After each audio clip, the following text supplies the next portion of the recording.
What is going on, everybody? I am back today wearing my Junji Ito Tomy shirt to talk about the new Adult Swim iteration of Junji Ito's Uzumaki. And I've been very excited to watch this because I'm not always the biggest anime manga guy, but there have been certain things throughout the years that have really piqued my attention. And Junji Ito is an artist that I got into very quickly. My brother is very big into anime and he reads a ton of manga, and knowing my interest, he was like, "You really need to check out Uzumaki. It's like one of the most disturbing things that I've ever read."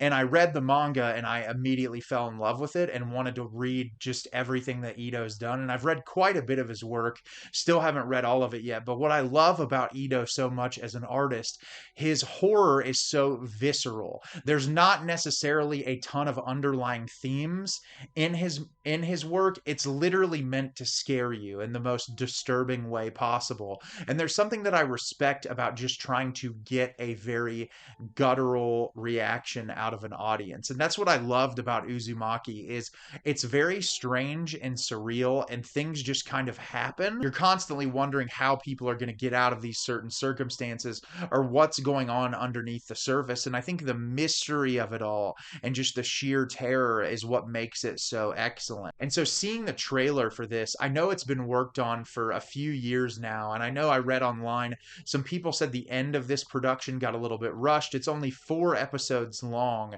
and there have been a ton of iterations of live action Uzumaki and attempts to bring Ito's work to life.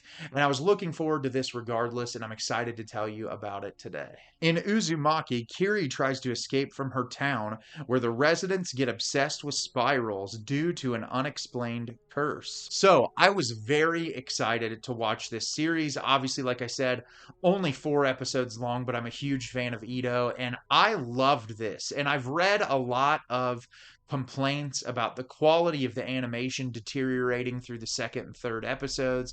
I've read some people complaining about the way that this is paced out and that it should have been longer and extended. And I can totally understand where people are coming from with some of their issues. But despite a few flaws that I have with this, I think that it authentically captures what makes Ito's work so very special. And that is portraying very visceral, unsettling horror in a really unrelenting way that if you're unfamiliar with Ito, it will shock you and it will make you feel sick. And that's what I really liked about this series, and I'm excited to tell you a little bit about it today. So in Uzumaki, our two main characters are Suichi and Kiri, who are dating, and early on in the first episode, Shuichi starts talking about how his father has become obsessed with spirals, and he constantly talks about making pottery of spirals, seeing spirals in the food that he eats, and we start to see all of this imagery of spirals in this town. And the father's obsession with spirals sets off a series of events throughout the community where people become obsessed with spirals, they turn into snails, they get possessed. There's all of this different crazy stuff happening surrounding spirals. And the entirety of the series and in Ito's manga is exploring why is this happening? What is happening to this town? And is there any way possible to stop it? So like I said, I loved this, and I think that it captures that horror so perfectly. The first episode of this is one of the most brilliantly animated things that I have seen in years. I think it captures the manga brilliantly. There are multiple different styles of animation, and I think that it's essentially like translating the page to the screen. And that's what so many people wanted with this type of material. And there is some imagery here that it's difficult for your brain to even process what's going on because of how just disturbing it is. The way bodies contort and mutilate, the way people change into different creatures and shapes.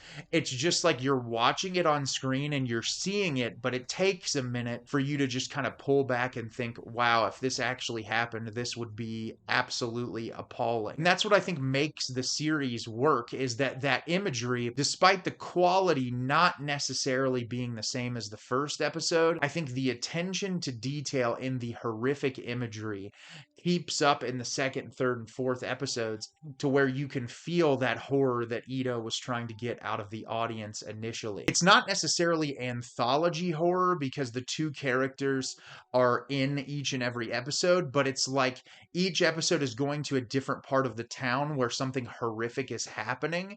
There's one story in particular that takes place at the hospital with these women having babies that is truly some of the most like disturbing and uncomfortable stuff that I've ever seen in any sort of media. Like when you think about it, it just sends chills up your spine. And I love that Ito is willing to go there and that he does not pull any punches. It's like, this is horrible. It's happening to these people that are just trying to live their day to day lives. And there's literally nothing that you can do to stop it. And I think there's something so horrific about creating content that there's this hopelessness to it.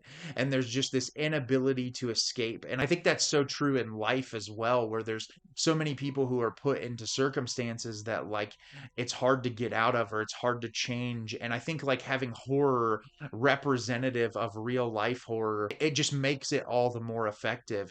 And some people are not into very hopeless and unforgiving horror. And so this definitely would not be for them. It's definitely for me, which obviously shows you the type of person that I am.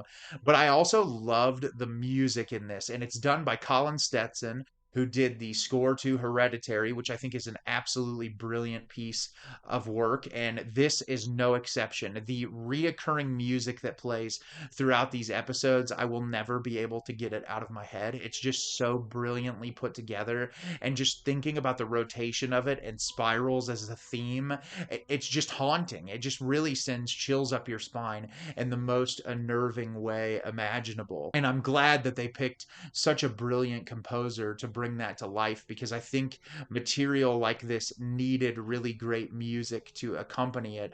I think all the voice actors did a really fantastic job in this as well. I watched the Japanese spoken version that was subbed because I feel like that's the best way to watch anime, is in the way that it's originally intended. When Japanese speakers are the initial people to do it, I think that's how you should watch it.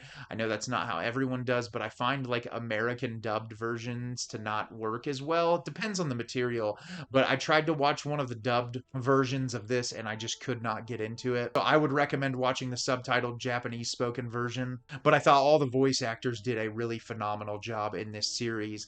And I do think that it could have benefited from more episodes to kind of let certain stories sit with you longer. But I think that like for a limited series where obviously the production was a bit rushed and they could have taken a little bit more time in the second and third episodes, I think that what I said earlier remains, which is that it captures accurately what Ito tries to do with his work, which is get a very visceral, guttural reaction from you as a viewer. And that's exactly what I want from this type of material. And I think if you're a fan of really brutal, in your face horror, you're going to really like Uzumaki.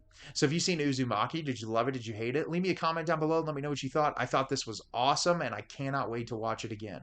As always, if you can like the video and subscribe to the channel, helps me out a lot and lets me know the type of content you're looking for. I'm always putting out new material and look forward to getting more out for you in the near future. And as always, everyone, thank you so much for watching and have a great rest of your day.